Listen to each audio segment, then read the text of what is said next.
ne sert à rien en ce moment? Oui, le masque ne sert à rien et je vais vous dire pourquoi. Je peux vous le dire. Bah, allez-y. C'est simple. Le masque ne sert à rien, mais en disant ça, je dis un truc énorme. Je le sais très bien parce qu'il y a toute une campagne qui va pour ces gestes barrières. Mais en fait, aujourd'hui, lorsqu'on regarde s'il y a un enseignement à tirer des tests que l'on fait en masse, c'est-à-dire les 9 millions 500 000 tests, c'est que, en gros, 95% de la population est négative. Et si on regarde les 5% restants, parmi ces 5% restants, il y a 95% qui font une forme asymptomatique ou pas symptomatique. Si vous voulez, quand on regroupe les gens qui sont négatifs et les gens qui ne sont pas qui ne font pas de forme grave de la maladie, c'est-à-dire que la plupart d'entre eux font une forme mineure, bénigne, eh bien, 99,7% des gens ne sont pas ni malades ni quoi que ce soit et ne peuvent même pas transmettre cette maladie. Donc, nous portons tous collectivement un masque, vous vous rendez compte ce que ça représente, des heures au boulot, avec un masque, etc. Donc c'est finalement quelque part un lourd tribut que l'on paye pour quelque chose de très mineur finalement. Et ce que je suis en train de dire, je sens bien en même temps que c'est très difficile. Ça ne peut choquer, mais ça ne peut...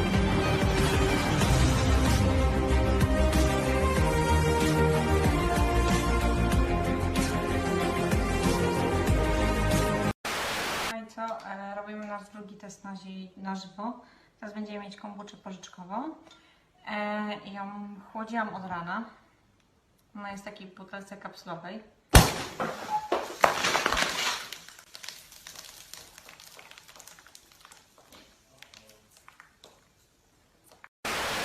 J'avais envie de faire une petite vidéo pour vous montrer à quel point les journalistes subissent des pressions des lobbies qui sont toute la journée sur le plateau. Regardez bien cette vidéo. Il y a le professeur Perron qui défend le Didier Raoult et on va voir ce qui va se passer après. Regardez bien. Une absence de traitement, l'hydroxychloroquine marche. L'étude de Raoult, au début on s'est moqué de lui, il y a 24 malades. Après il y en a 80, c'est n'importe quoi. Maintenant il en a 1000 et il en a traité 2000.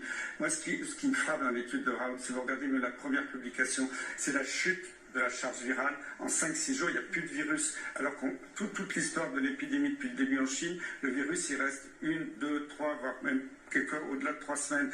C'est plié, c'est démontré. Il faut arrêter de dire qu'il n'y a pas de preuves scientifiques. Après, sur les signes cliniques, c'est vrai qu'au début... Regardez-le, regardez bien.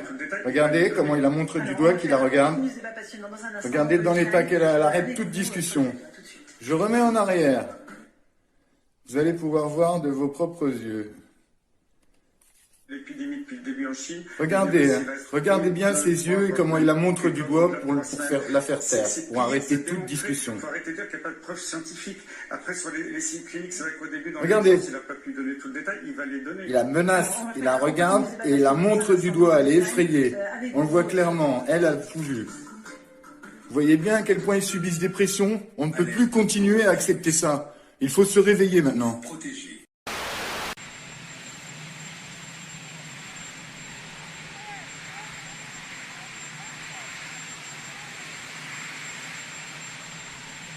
Come back in. And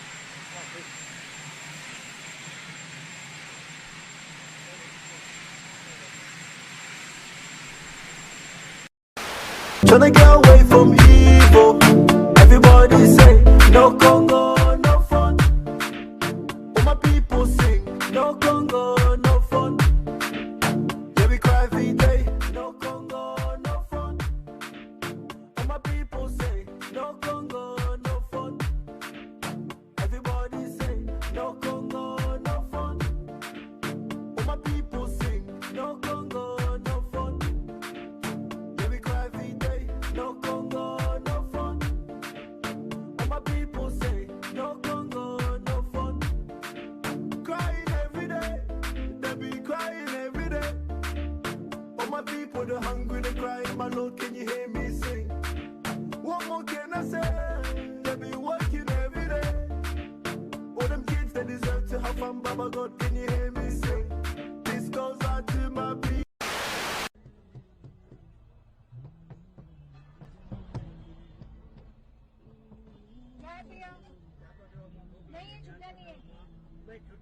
दूंगा माँ, भूख लगा क्या तो खाऊंगा माँ। माँ, भैया छुट्टा नहीं है। जो मैं दूंगा छुट्टा दूंगा माँ। नहीं है, कार्ड है मेरे पास। कार्ड है तो कार्ड लाऊं तो मेरे पास मशीन है, सेव कर लो।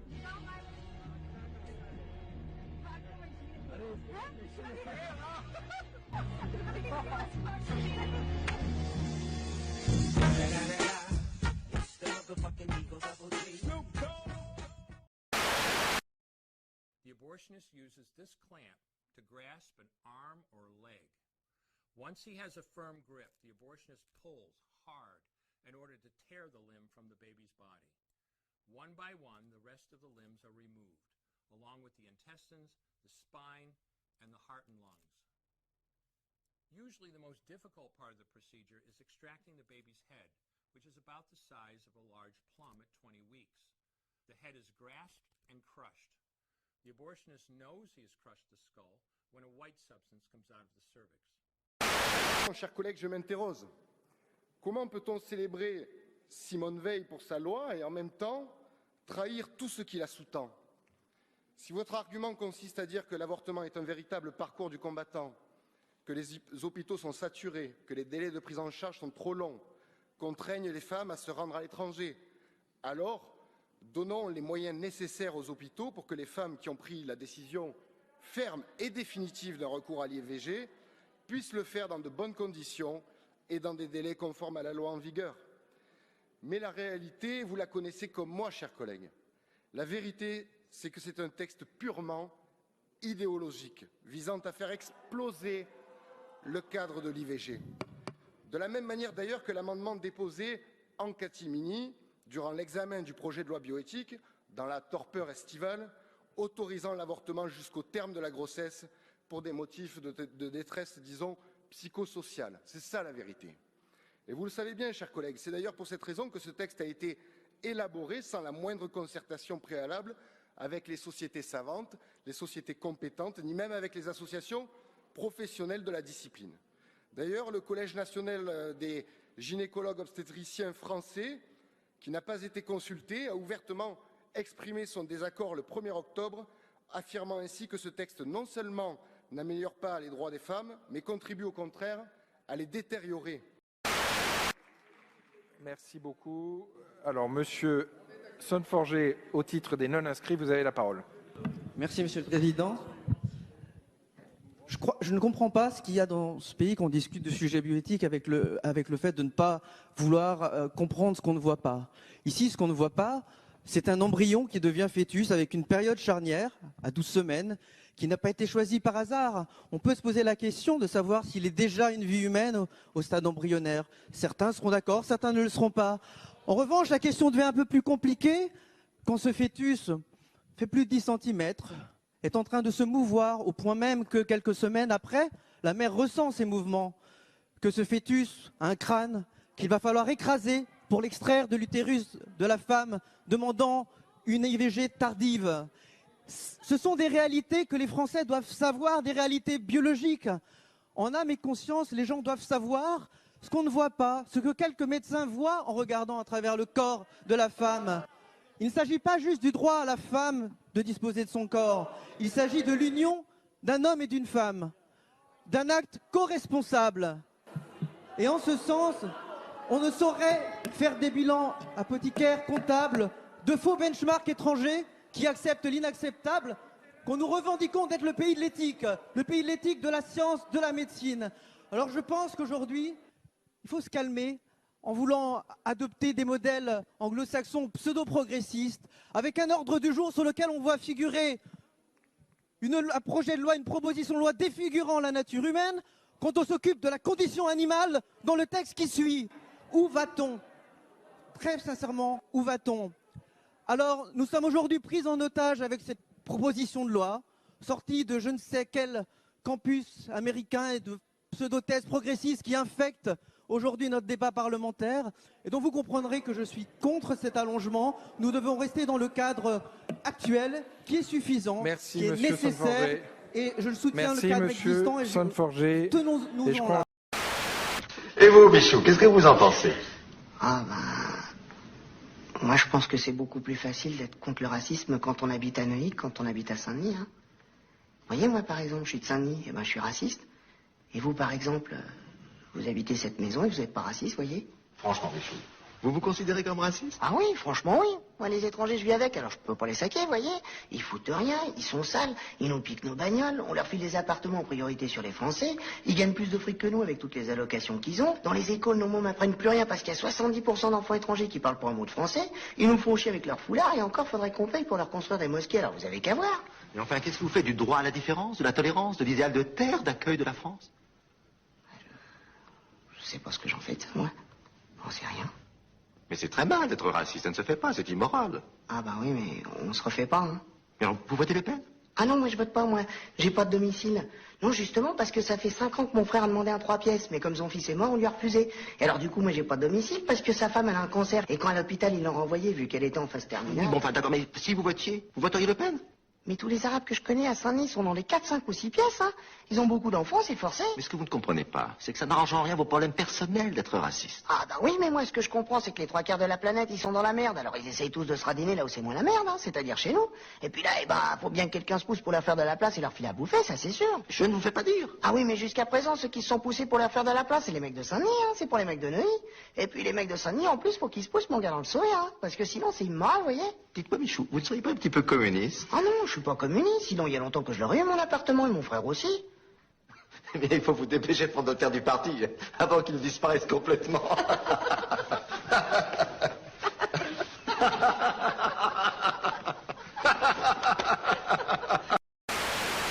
Écoutez-moi une seconde, je vais essayer de vous redire quelque chose.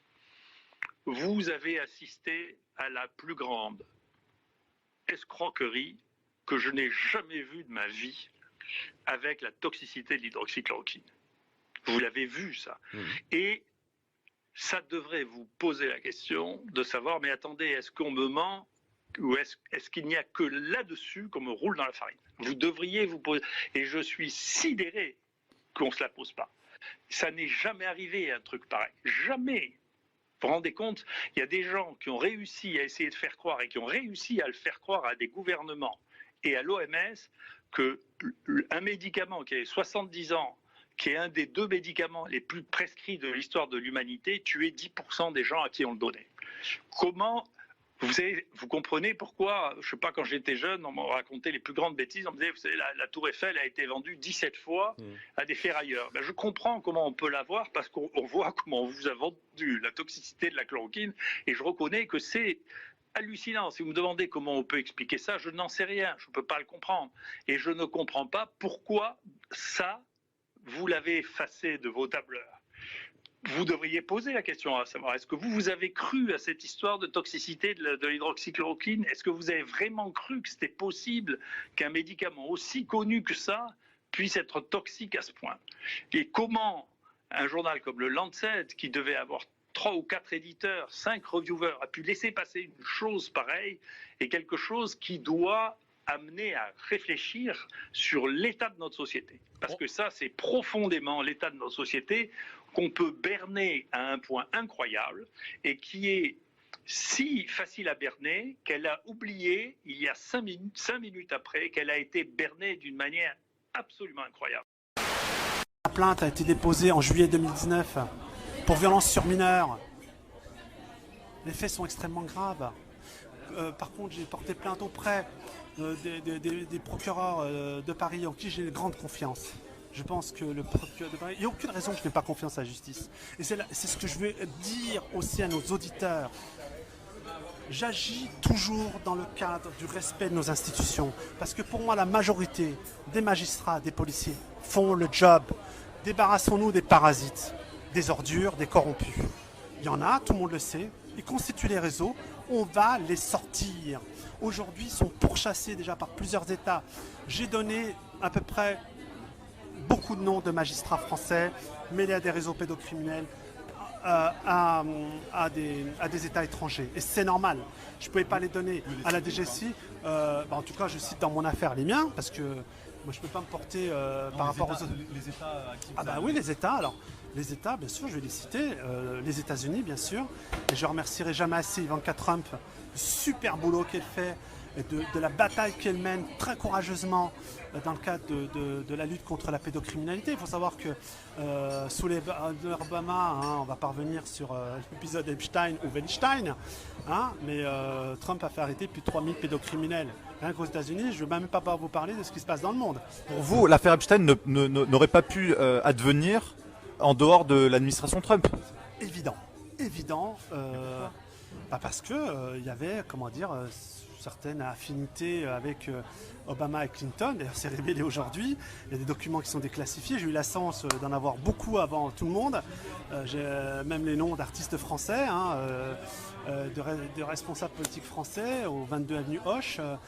J'ai eu la chance de découvrir malheureusement que quand en France on disait qu'il n'y avait rien dans le dossier Epstein, qu'il y avait des petites filles françaises qui avaient été envoyées à Epstein depuis la France en cadeau d'anniversaire, des filles de 12 ans françaises. C'est ça le lien entre l'affaire Epstein et les réseaux français, il est là. Complètement. What truly matters is not which party controls our government, but whether our government is controlled by the people.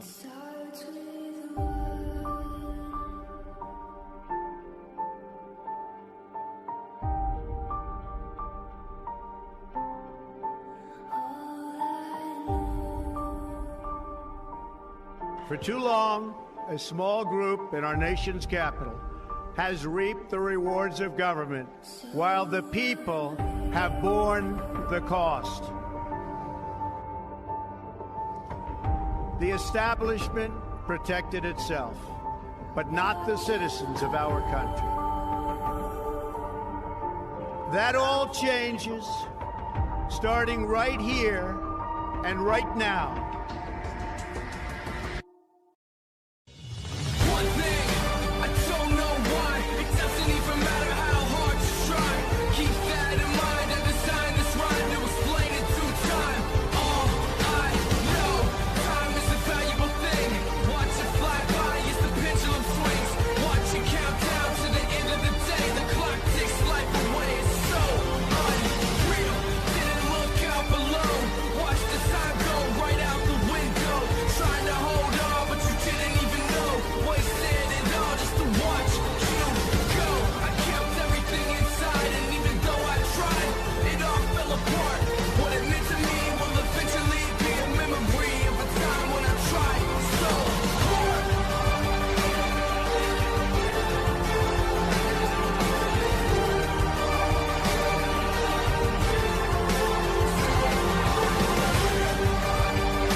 Vous voyez cette augmentation majeure qu'a été le tsunami de la première vague et l'équivalent actuel de ce qu'on nous annonce avec une épidémiologie liée à des modélisations fausses, fondées sur de mauvaises hypothèses, voudrait nous faire croire qu'il existerait une deuxième vague avec 30 000 nouveaux décès d'ici novembre. Voilà ce qu'il faudrait voir apparaître pour arriver à 30 000 nouveaux décès supplémentaires en novembre.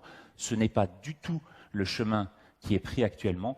Voilà l'écart actuel entre l'hypothèse et la réalité. Et c'est donc bien cette énorme différence qui crée toute la controverse actuelle et qui nous dit, avec les 76 décès hier, il n'y a pas en Europe comme en France d'excès de mortalité dans la dernière semaine actuellement. Et il n'y a pas eu ensuite pour l'été ni pour l'automne, pour l'instant, de réaugmentation de cette mortalité.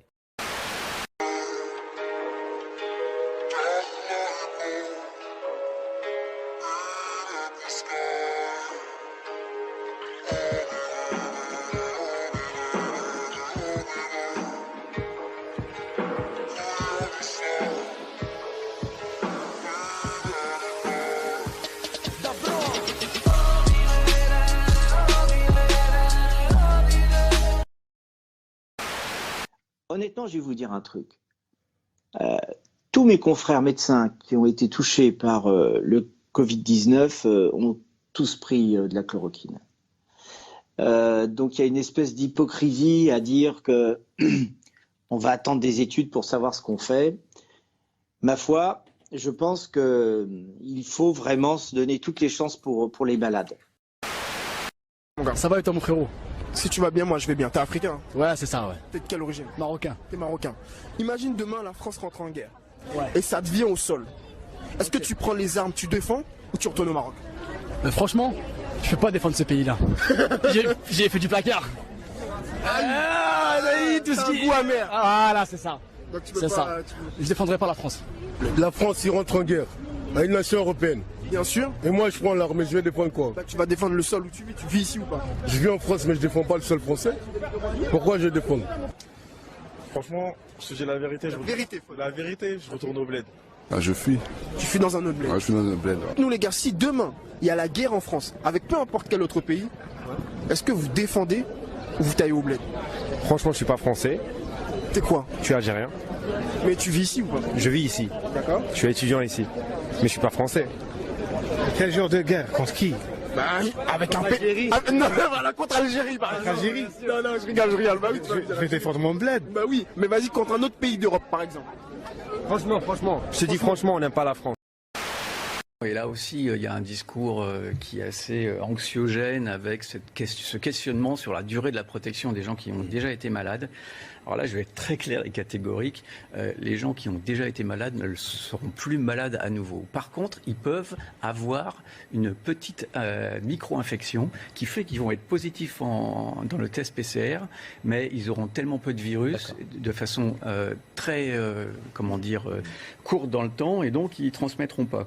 On a des chiffres qui sont très au-dessus du discours communément admis en termes de séroprévalence, ce qui implique qu'il n'y a pas eu quelques millions de cas en France, mais si on fait 10 à 15% de 70 millions d'habitants, on est un peu plus de 10 plus millions. bénin. Et si vous regardez la mortalité, un peu plus de 30 000 sur 10 millions, ça fait 0,3, ça fait pas 2. Donc il est plus bénin qu'on ne le croit. Mais quand vous dites plus bénin, c'est pas plus bénin que la grippe? C'est à mon avis assez équivalent. La grippe fait chaque année en moyenne 10 000 morts sans que ça fasse une seule ligne dans la presse. Non mais c'est passionnant. Il est évident que les conséquences sociales et économiques sont sans aucune comparaison avec le problème sanitaire. Donc après confiné, on a confiné le 17 mars. Qui est en fait une semaine ou deux après le pic de la première vague. C'est bien qu'en fait, après le pic, c'est bien qu'on a confiné avec beaucoup de virus circulants, et on a confiné des familles où un des membres était probablement positif, et là, vous pouvez vous assurer que l'ensemble de la famille... la grippe en 2017 a fait 30 000 morts de la même façon, sans personne n'en parle. Voilà. Oh ben voilà, c'est tout ce que j'ai...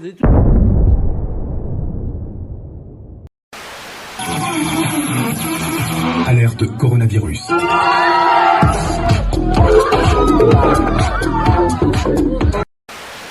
C'est un doctorant en sémiologie. T'es pas un bozo, là. Exact. J'ai fait une maîtrise en sciences politiques, en relations internationales et en guerre de l'information aussi. Et donc, j'ai compris, moi, la présidence de Donald Trump dans le cadre d'une guerre de l'information. Donald Trump a été coopté par un groupe dans l'intelligence militaire des États-Unis.